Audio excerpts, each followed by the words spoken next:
স্তরের ইমানদার। এটা প্রমাণ হবে কিভাবে? আমাদের কিছু অ্যাকশনের মাধ্যমে, কার্যপ্রণালীর মাধ্যমে। বলছি কি, যখন তোমাদের কেউ কোনো গর্হিত কাজ দেখবে, গর্হিত মানে সমাজে বিনষ্টকারী, ইসলাম বিরোধী খারাপ কাজ দেখবে, সে যেন তার নিজের হাত দিয়ে সেই গর্হিত খারাপ কাজটাকে বন্ধ করে দেয়। গর্হিত খারাপ কাজের বিপরীত পথ উন্মোচন করে দেয়। যদি সে হাত দিয়ে সেই কাজটাকে বন্ধ করতে না পারে, বিভিন্ন প্রতিকূলতায়, তার দুর্বলতায়, সমাজের বাস্তবতায়, হঠাৎ করে চাইলেই তো আপনি সুইসাইডাল অ্যাটেম্প্ট নিতে পারবেন না, সুযোগও নেই ইসলামে। আপনি তো আত্মহত্যা করতে পারবেন না। আপনাকে হেকমা অবলম্বন করতে হবে, বুদ্ধি খাটাতে হবে। আপনি তখন কি করবেন? আপনি হাত দিয়ে যখন পারবেন না, আপনি মুখ দিয়ে প্রতিবাদ করবেন। মুখ দিয়ে প্রতিবাদ করবেন, 10 জনের সাথে পরামর্শ করবেন, 10 জনকে সাথে নেবেন, তারপরে হাতের যখন শক্তি আসবে তখন প্রতিহত করবেন। আপনি যখন হাত দিয়ে এককভাবে পারবেন না, সম্মিলিতভাবে চেষ্টা করবেন। না পারলে সবাইকে আপনি মুখ দিয়ে বলে পরিবেশ তৈরি করবেন। তারপরে যদি আপনি মুখ দিয়েও না পারেন, আপনি অন্তর দিয়ে পরিকল্পনা করবেন, চিন্তা করবেন, সাধনা করবেন। সে অন্তরের বাস্তবতা হচ্ছে আপনি মুখ দিয়ে বলা শুরু করবেন, আবার সেই বাস্তবতা হচ্ছে হাত দিয়ে আপনি প্রতিহত করার চেষ্টা করবেন। দ্যাট মিনস 3টা স্তর। প্রথমে হাত দিয়ে, তারপরে মুখ দিয়ে, তারপর চিন্তা চেতনায়, অন্তরের মগজ দিয়ে।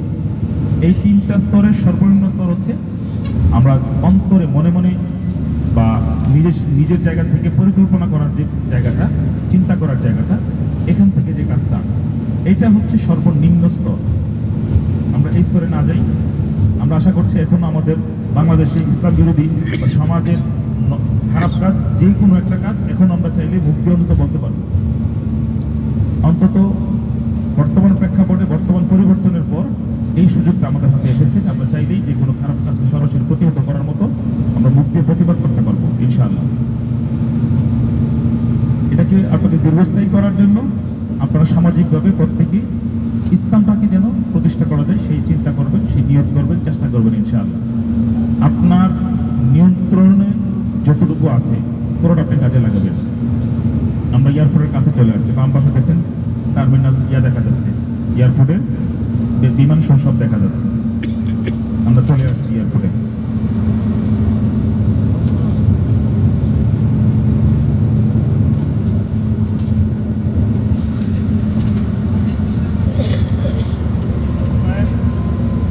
জুবাইয়ের একটা ভিসা, একটা টিকিট একটু সামনে নিয়ে আসো, যাকে যদি দেখতে চাই যেন দেখতে পারে।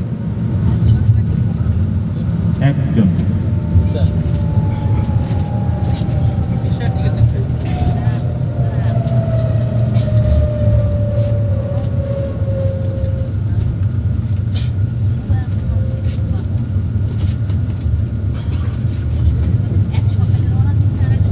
আপনাদের সবার পাসপোর্ট কি আপনাদের সাথে আছে?